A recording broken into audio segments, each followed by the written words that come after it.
Timnas Indonesia senior melakoni pertandingan persahabatan melawan Chinese Taipei, di mana timnas di bawah kendali Patrick Kluivert, Alex Pastoor, dan Denny Lanzat menunjukkan progres yang signifikan. Gimana enggak, Chinese Taipei dibombardir dengan 6-0. Harusnya 9-0 ya. Tapi di sini gue pengen menyoroti hal-hal positif tidak hanya dari skor. Skor memang terlihat sangat besar. Memang bukan terlihat ya, tapi memang sangat besar. Tetapi yang ingin saya soroti justru cara bermain ketika menghadapi tim yang parkir bis. Ya, yang kedua yang ingin saya soroti adalah bagaimana Patrick Kluivert memberikan kepercayaan penuh kepada pemain-pemain yang dulunya tanda kutip tidak dihiraukan oleh Shin Tae-yong. Oke, teman-teman, prestasi yang luar biasa yang diraih di Stadion Gelora Bung Tomo hari ini. Bagaimana kita sebagai tim dengan peringkat yang lebih tinggi dari Chinese Taipei bisa memberikan permainan yang seharusnya. Jadi bukan melulu menyerang tanpa henti, tetapi ada manajemen, ada cara bermain yang rapi, kaki ke kaki, tidak hanya crossing dan juga long ball, tetapi semuanya itu by design. Kita lihat di babak pertama, pemain-pemain yang sempat dihiraukan oleh Shin Tae-yong seperti Mark Locke, Jordi Amat, Shane Patinama, dan bahkan Eliano ini diberikan minute play dan juga kepercayaan oleh Patrick Kluivert. Terlepas mereka juga sekarang memiliki klub-klub baru dan jam bermainnya juga diperhitungkan. Ini terlihat banget di babak pertama. Ini pemain-pemain lapis kedua memberikan usaha yang luar biasa karena memang minute play yang didapat oleh mereka ketika bermain di klub masing-masing. Nggak peduli lu mau main di youth, lu mau main di divisi 2, divisi 1, yang penting you dapat minute play. Dan itu terasa banget. Lu bandingin di babak kedua ketika pemain yang baru dapat klub seperti Tom Haye masuk ke Persib, dan juga Marcelino Ferdinand yang notabene jarang banget main di Oxford United. Itu permainan mereka berdua sangat kaku, tidak cair sama sekali, dan butuh waktu. Beda dengan pemain seperti Eliano, Shane, ya, Mark Locke yang regular bermain di klubnya, sehingga ketika ada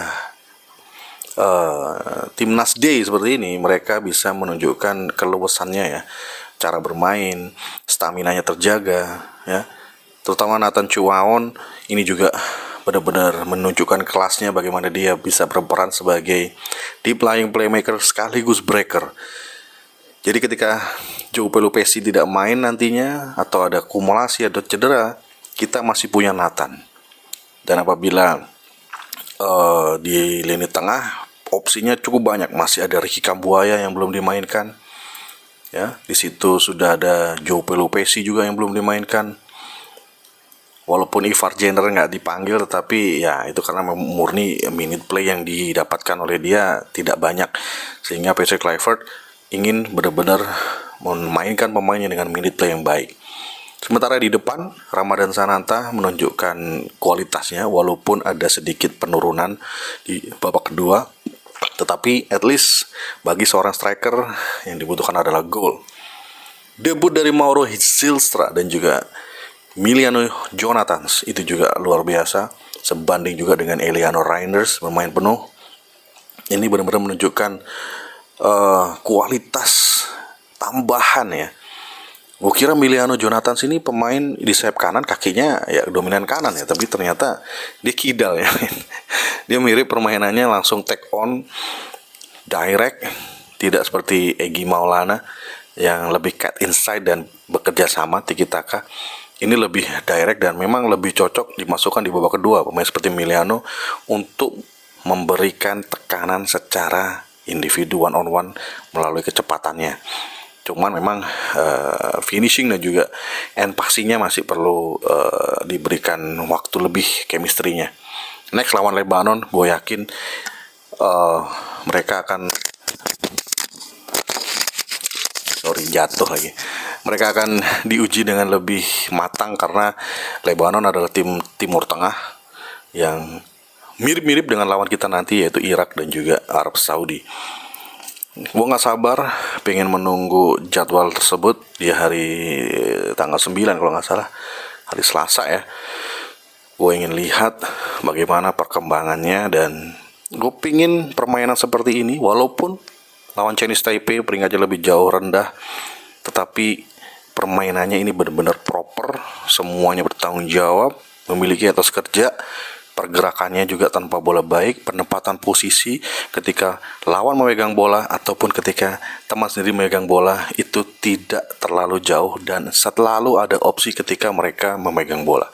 Itu yang penting, pergerakan tanpa bola. Ini yang tidak kita lihat di era Sinteyong maupun awal-awal dari kepelatihan era Patrick Kluivert. Dan ini sesuatu yang bisa dikatakan modal yang baik bagi timnas Indonesia untuk bisa at least mendapatkan jatah bermain di ronde kelima untuk kualifikasi Piala Dunia zona Asia. Tapi tetap gue sebagai fans pinginnya kita juara grup, kita memuncaki ya, terserah mau peringkat 2 Arab atau Irak. Gue gak mau tahu. Tapi yang jelas dengan prototipe permainan seperti ini yang diperagakan oleh tim A dan tim B ya, inti dan tim cadangan ini, saya kira kualitasnya hampir sama, tidak terlalu jauh, opsi melimpah. Walaupun kita kehilangan Oli Romani, gue yakin Ramadan Sananta dan juga Mauro Zylstra bisa bahu-membahu ya, memberikan daya gedor yang luar biasa buat timnas Indonesia, karena mereka tinggi-tinggi semua. Bola lambung bisa diharapkan, beda dengan Ole, dia mungkin bola lambung duel-duel di udara kurang, tetapi dia memang mobile banget, dribblingnya bagus dan kerjasamanya bagus. Nah, yang gue sorotin terakhir adalah peran dari Emiliano Reinders dan juga Marcelino Ferdinand. Free roll di depan pemain nomor 10 ya, ketika kita butuh strategi menyerang itu ditunjukkan di menit ke-70, di mana memainkan 4 back, 1 gelandang bertahan dan 2 penyerang lubang yang kreatif, yaitu Emiliano dan juga Marcelino Ferdinand. Tapi gue nggak tahu karena kita lihat situasi juga, apakah mereka harus bermain dua-duanya di awal. Ini menarik. Tetapi apapun itu, kalaupun mereka tidak available, kita masih punya Ricky Kambuaya. Oke, kakak Ricky masih bisa kita andalkan. Nah, gimana menurut lo? Apakah lo masih optimis kita akan main di Piala Dunia 2026? Saya optimis. Kita doakan selalu dan dukung timnas Indonesia. Buat kamu yang belum subscribe, silahkan subscribe dan tekan tombol like dan kasih komentar kalian bagaimana pertandingan yang berlangsung di hari ini. Timnas Indonesia 6, Chinese Taipei 0. Saya Widi Sasongko undur diri. Salam sepak bola.